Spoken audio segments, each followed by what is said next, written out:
জন্ম মায়ের নামটি কমলা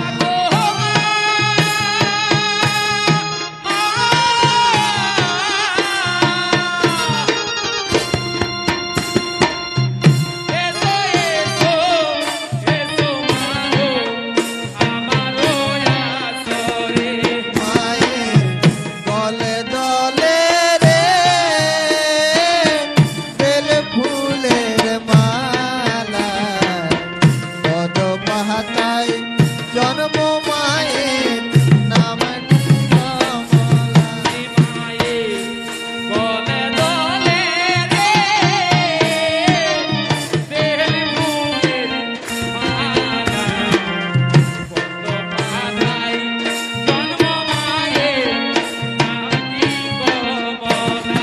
মায়ের দলে দলে রে বেলে ফুলের মালা পদ পাহাতায় জন্ম মায়ের নামটি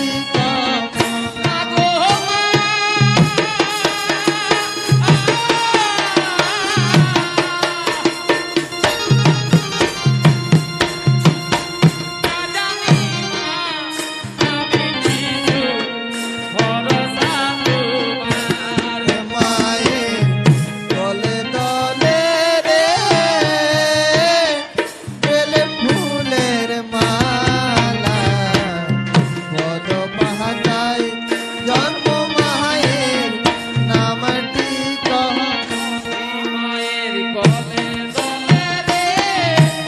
বেল ফুলের মালা কত পাতায় জন্ম মায়ের নামটি কমলা মালা গলে ধরে রে মায়ের গলে দলে রে বেল ফুলের মালা পদ পাতায় জন্ম মায়ের নামটি কমলা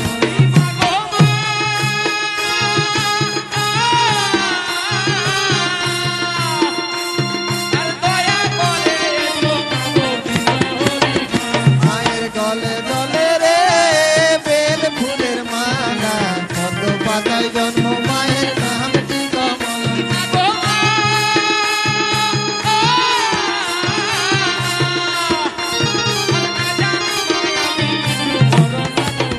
মায়ের গলে দলে রে বেল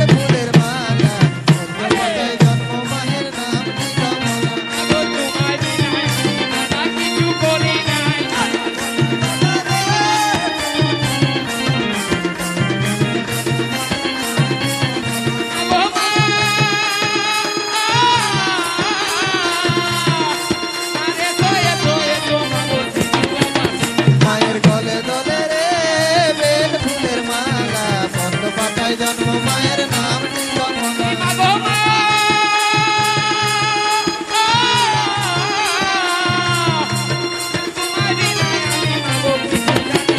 মায়ের গলে দলে রে বেল ফুলের মালা পদ্ম পাতায় জন্ম মায়ের নামটি কমলা মায়ের গলে দলে রে বেল ফুলের মালা পদ্ম পাতায় জন্ম মায়ের নামটি কমলা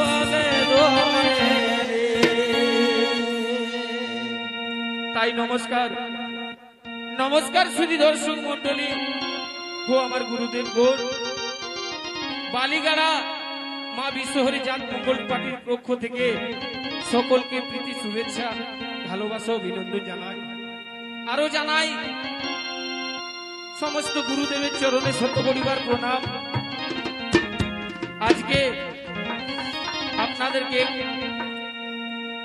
পালা অনুষ্ঠান করে শ্রবণ করাবো তো তাই হে সুধী দর্শক মন্ডলী এই পালার মধ্যে যদি কোনো ভুল ত্রুটি করে থাকি তাহলে নিজের সন্তান মনে করে আমাকে ক্ষমা করে দিবেন কারণ আমি বিশেষ কিছু জানি না এই জাত মঙ্গলের বিষয়ে তবু যতটুকু শ্রবণ করেছি সেইটুকু আপনাদের কাছে শ্রবণ করাবার চেষ্টা করছি আজকে আপনাদেরকে যে পালাখানি আমরা শ্রবণ করে শোনাবো সেই পালাখানির নাম রাখা হয়েছে ওজোর নয়নে কাঁদছে মা মনসা। তো তাই হে সুধী দর্শক মন্ডলী আজকে নেতার কথা মতো বিশ্বহরি মা কালীনাগকে পাঠিয়েছে সেই সাঁওতালি পর্বতে লোহার বাসর গড়ে। আজ সেখানে কি হয়েছে যে ওঝর নয়নে কাঁদছে কালিও নাগ আর মাকে বলছে মাগো মাগো তুমি একটা ফুল পাওয়ার জন্য মাগো এই ফুলের মতো জীবনটাকে নষ্ট করতে আমাকে কেন পাঠিয়েছো মা? আমাকে এখান থেকে উপায় বলে দাও মাগো, আমি এখন কি করিব? আমি বিনা দোষে যে লক্ষিন্দরকে কোনো মতেই দংশন করতে পারবো। তো তাই আজ কালিনী কাঁদছে আর কি বলছে মা মনসাকে, ও কালীর দুনা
লক্ষিন্দর বালা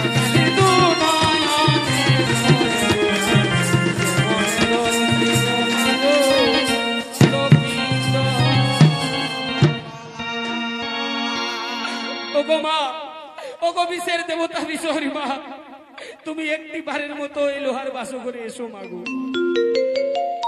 আমি বিনা দোষে বিনা অপরাধে কেমন করে এই ফুলের মতো জীবনকে শেষ করে দেবো মাগো। এই লক্ষিন্দর আমার কোনোদিন যে কোনো অপরাধ করেনি মাগো। আমার কি দোষ করেছে মা যে আমি এই ফুলের মতো জীবনটাকে আজকে এক মিনিটের জন্য শেষ করে দেবো মা। তো হে সুধী দর্শক মন্ডল, অন্তর্যামিনী মা মনসা দেবী আজ অন্তরে জানিতে পারিছে যে কালিনী তাকে বিনা দোষে কোনো মতেই দংশন করছে না। তখন নেতা সখী বলছে, দেবী দেবী তুমি এক কাজ করো দেবী। দেবী বলছি কি নেতা বল, তাড়াতাড়ি আমাকে বল। তখন আজ নেতা সখী বলে দেই, দেবী গো তুমি ছটপটির বাণ বিক্ষেপ করো সে লক্ষিন্দরের মস্তকে, যেন ঘুমের ঘরে ছটপট করতে করতে ওই কালিনীর মস্তকে তার যেন পাপ হয়ে যায়। তো তাই করিল আজ মা মনসা দেবী নেতার কথা মতো ছটপটির বাণ বিক্ষেপ করিল, আর ঘুমের ঘরে ছটপট ছটপট করতে করতে কালিনীর মস্তকে তাপ পাপ। তো হে সুধী দর্শক মন্ডল, আজ কালিও না কানতে কানতে বলছে, বারে বারে সামান্য বেদের ছেলে হয়ে আমার মস্তকে করলি পদাঘাত। তবে সাক্ষী থাকো ৩৩ কোটি দেবতাগণ, সাক্ষী থাকো চন্দ্র সূর্য গ্রহ তারা, আজ তোমাদেরকে সাক্ষী রেখে আমি লক্ষিন্দরকে করিলাম দংশন। আজ লক্ষিন্দরকে দংশন করে পালিয়ে গেল সে কালিয়না। যে সময় পালাতে ছিল সে সময় লক্ষিন্দরের হাতে ছিল সুবর্ণের জাতি, সেই জাতি দিয়ে দেখতে পাওয়া মাত্রই তাকে প্রহারও করেছিল। তাতে আড়াই আঙুল লেজ কাটা গেল সে কালিনী। আজ বিষের জ্বালায় ছটপট ছটপট করছে লক্ষিন্দর। আর বেহুলা সত্যিকে বুঝে, প্রিয়ে গো ও গো প্রিয়ে, একটু চেয়ে দেখো প্রিয়ে, আমাকে কালো বুড়ো আমাকে দংশন করে পালিয়ে গেল প্রিয়ে। আজ যদি তুমি একটিবার না চেয়ে দেখো প্রিয়ে, আমি হয়তো আর বাঁচবো না, কারণ আমার মাথা ঝিমঝিম করছে। কিসের জ্বালায় আমি একটুকু দাঁড়িয়ে থাকতে পারছি না প্রিয়ে গো, তুমি একটিবারের মতো আমাকে চেয়ে দেখো। আই লক্ষিন্দর কাঁদছে আর কি বলছে গো, ও বাঁচাও প্রিয়া,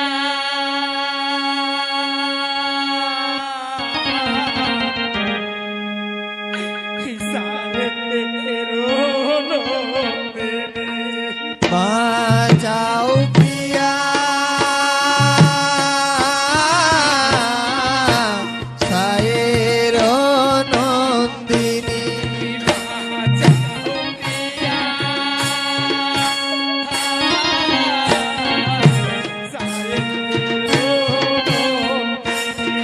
বাঁচাও প্রিয়া সায়ের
বাসর ঘরে বলছে প্রিয়া গো, ও গো প্রিয়া, তুমি একটি বারের মতো আমাকে সাড়া দাও প্রিয়। আজকে যদি তুমি একটি বার সাড়া না দাও প্রিয় গো, আমি হয়তো আর বাঁচবো না। এই শুধু দর্শক মন্ডলী, সে লোহার বাসর ঘরে আজকে বিষের জ্বালায় আছড়ে আছড়ে পড়ছে লক্ষিন্দর। আর সেখান থেকেই বলছে, ও গো এই গ্রামবাসীর মা মাসি ঘর, এই বাসর ঘর থেকে যদি আমার কণ্ঠেশ্বরকে শুনতে পাও, তাহলে আমার মা বাবাকে বলে দিও যে তোমাদের বংশের প্রদীপ আর মেরে দেবে। তো হে শুধু দর্শক মন্ডলী, আজ প্রাণ যায় বলে লক্ষিন্দর প্রাণ ত্যাগ করিলেন। আর এইদিকে অন্তর্যামিনী মা মনসা দেবী ও নেতা সখী সিজুয়া পর্বতে কথোপকথন করছেন। নেতাকে বলছে, দেবী দেবী, এরপরে তুমি ওই বেহুলা সতীর ঘুম ভেঙে দাও দেবী, তবে তোমার পূজার রাস্তাটা খুলে যাবে। তো হে শুধু দর্শক মন্ডলী, আজ কাল ঘুমে অচৈতন্য হয়েছিল সেই বেহুলা সতী, আজ তার হঠাৎ করে ঘুম ভেঙে গেল। আজ ঘুম ভাঙা মাত্রই বলছে, স্বামী স্বামী তুমি কোথায় স্বামী? আমি যে তোমাকে দেখতে পাচ্ছি না স্বামী। এই সোনার মতন লোহার বাসর ঘর আজকে ঘোর অন্ধকার কি করে হয়ে গেল স্বামী? না না, আমি আবার সেই প্রদীপ জ্বালাবো আর দেখবো আমার স্বামী ধর কোথায় আছে, আমার সাথে অভিমান করে হয়তো কোনোখানে বসে আছে। তো হে শুনি দর্শক মন্ডলী, আর যেই না প্রদীপ জ্বালিয়েছে গো, দেখতে পেল যে সোনার পালঙ্ক ছেড়ে, সোনার খাট ছেড়ে মাটিতে পড়ে আছে সে লক্ষ্মী। তখন বেহুলা সতী বলছে, স্বামী এত অহংকার তোমার যে সোনার পালঙ্ক ছেড়ে তুমি মাটিতে শয়ন করে আছো স্বামী? এসো এসো স্বামী, উঠে এসো, ওখানে তোমাকে শোভা পাচ্ছে না স্বামী গো। তুমি চাঁদ সদাগর রাজা, তুমি এত বড় রাজার পুত্র হয়ে তুমি সেখানে কেন শোয়ন করে আছো? তুমি যদি এরকম ভাবে অভিমান করে পড়ে থাকো স্বামী, এই অভাগিনী মনের কথা কাকে ভুলে বলবে গো? তাই আজ বেহুলা সতী কি বলছে গো, ও গো উঠো উঠো,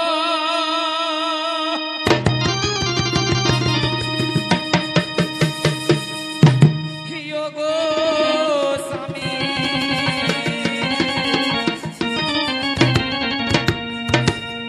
আজ সোয়া কাছে মনের কথা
তুমি কেন এরকম ভাবে অভিমান করে পড়ে আছো গো?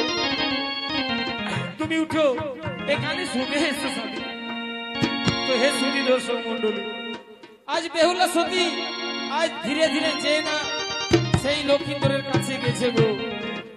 আজ লক্ষিন্দরের কাছে যাওয়া মাত্র দেখতে পেয়েছে যে তার সোনার বরণ স্বামী একেবারে মিশে জর্জরাত হয়ে কালো হয়ে গেছে। আজ ওঝর নামে কাঁদছে আর বলছে, গো বিধাতা, হে ঠাকুর, আমি কার কি অপরাধ করেছিলাম গো যে আমার স্বামীর এর কোন দশা হয়েছে? আমি যদি কারো দোষ করেছিলাম তার চেয়ে দূর আমার প্রাণটা কেন হরণ করে দিলে? আমার স্বামী কি অপরাধ করেছে? আজ ওঝর নামে কাঁদছে আর কি বলছে গো? কি বলছি গো? কোয়া আমার সোনা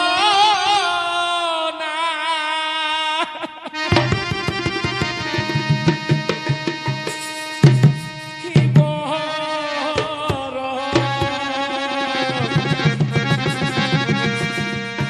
গো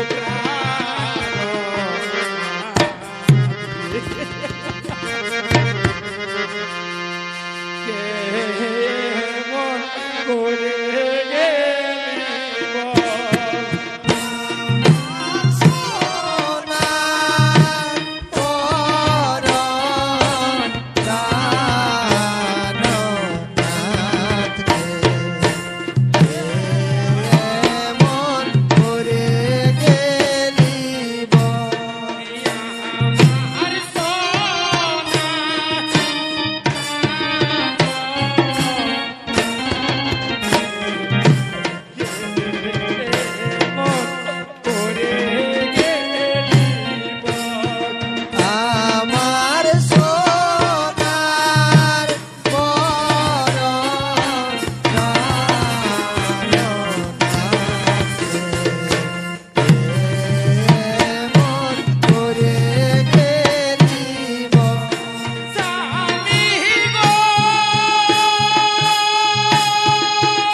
গো স্বামী, তোমার কি হইলো স্বামী গো? আর একটু আগে যে আমি দেখেছিলাম যে তোমার সোনার মরণ শরীরটা ছিল। হে ঠাকুর, হে বিধাতা, আজ ও সময় আমার হাতের শাখা সীতার সিঁদুর কেলো কেড়ে নিলে গো। আমি কার কপালে কি দোষ করেছিলাম, কারা চলে আমি কি বালি ঢেলে দিয়েছিলাম যে আজকে আমার স্বামীদেরকে আমার কাছ থেকে কেড়ে নিলে দৌড়া। আমি কোথায় যাব আর কি করিব? আমার স্বামীদেরকে যে কাজ করে গেছে আমি তাকে অভিশাপ করব। আমার স্বামীদের যদি জীবিত না হয় তো আমিও দেখাবো জগৎকে যে আমি সত্যি না। তো হে সুধী দর্শক মন্ডলী, আজ সিজুয়া বাসিনী মা মনসা দেবী সিজুয়া পর্বত ঝর্ণা কাছে গো। বলছে নেতারে, নেতারে, আমি যে বড় জন্মভূমির নেতা, আমিও বড় অভাগিনী। আমার পুষ্পাঞ্জলি দরকার ছিল রে, ফুলের মতো জীবন নষ্ট করা ছিল না। ওই দেখছে, দেখ, এক নারী হয়ে আমি আরেক নারীর সীতার সিঁদুর মুছে দিলাম রে নেতা। আজ তার হাতের শাখা সীতার সিঁদুর যেই না হাতে এসেছে, আজকে আস্তে আস্তে তার কাছে আমরা কেড়ে নিলাম নেতা। তাই আজ মা মনসা দেবীও জন্য অনেক কাঁদছে। সুধী দর্শক মন্ডলী, আর কি বলছে গো?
নেতা আমি এক নারী হয়ে আরেক নারীর ব্যথা বুঝতে না পারিলাম রে নেতা। আমাকে এর উপায় বলে দে যে লক্ষিন্দরের প্রাণ কি করে বাঁচবে। তো হে সুধী দর্শক মন্ডলী, তখন নেতা দেবী আজ বলে দে সেই মা মনসা দেবীকে, যাও যাও দেবী, তুমি সেই সাঁওতালি পর্বতে লোহার বাস করে মাছির রূপ ধারণ করে যাও, আর বেহুলা সতীকে সমস্ত কিছু ব্যাপার বলে দিও। তো হে সুধী দর্শক মন্ডলী, আজ মা মনসা দেবী তাই করিল, মাছির রূপ ধারণ করে আজ বেহুলা সতীর কাছে গেল গো, আর তাকে সমস্ত কিছু বলে দিল যে ওরে বেহুলা, তুই আর কাঁদিস না, তুই আর কাঁদিস না, তোর স্বামীকে আমি আবার জীবিত করে দেব। তুই যাবি সেই ইন্দ্রসরপুরে 6 মাস কাগুড়িয়া জলে গলার ভেলা বেসে। তো এই শুনি দর্শক মন্ডলী, বেহুলা সতী মা মনসার কথা শুনে তার শ্বশুর শাশুড়ির কাছে বিদায় নিয়ে আজ কলার ভেলায় ভেসে ভেসে যাচ্ছে। আর কি বলছে গো, কি বিদায় দাও গো শ্বশুর শাশুড়ি, বিদায় দাও ও গো নগরবাসী, বিদায় দাও গো ও গো শাশুড়ি, বিদায় দাও গো নগরবাসী, বিদায় দাও গো শ্বশুর শাশুড়ি, বিদায় দাও ও গো নগরবাসী, বিদায় দাও গো শ্বশুর শাশুড়ি, বিদায় দাও গো নগরবাসী। কলার বেলায় ভেসে যাবো গো, হবে ফিরে যদি আসি। কলার ভেলায় ভেসে যাব গো, দেখা হবে ফিরে যদি আসি। বিদায় দাও গো জননী, বিজপদেবে দুয়ার, বিদায় দাও গো জননী, আমি যাব দেবে সতীর কোলে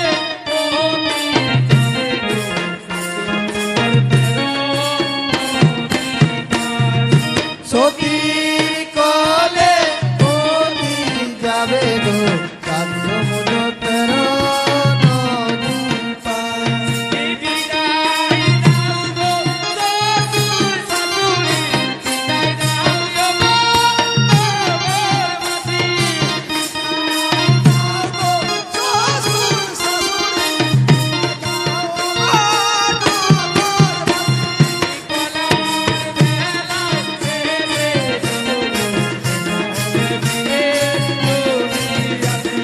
কলার ভেলায় ভেসে যাব গো, দেখা হবে ফিরে যদি আসি।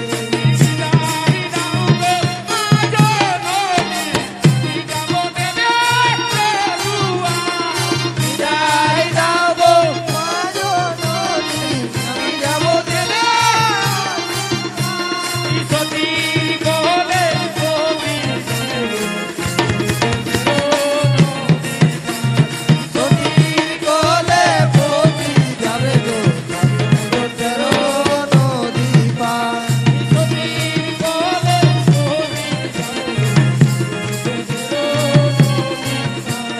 সতীর কলে পতি যাবে গো, কান্দ তেরো নদী পার। তো তাই নমস্কার সুধী দর্শক মন্ডলী, আমাদের পালাখানি এখানে সমাপ্ত করা হলো। নমস্কার নমস্কার নমস্কার। জয় কিশোরী মাইকে, জয়। জয় মা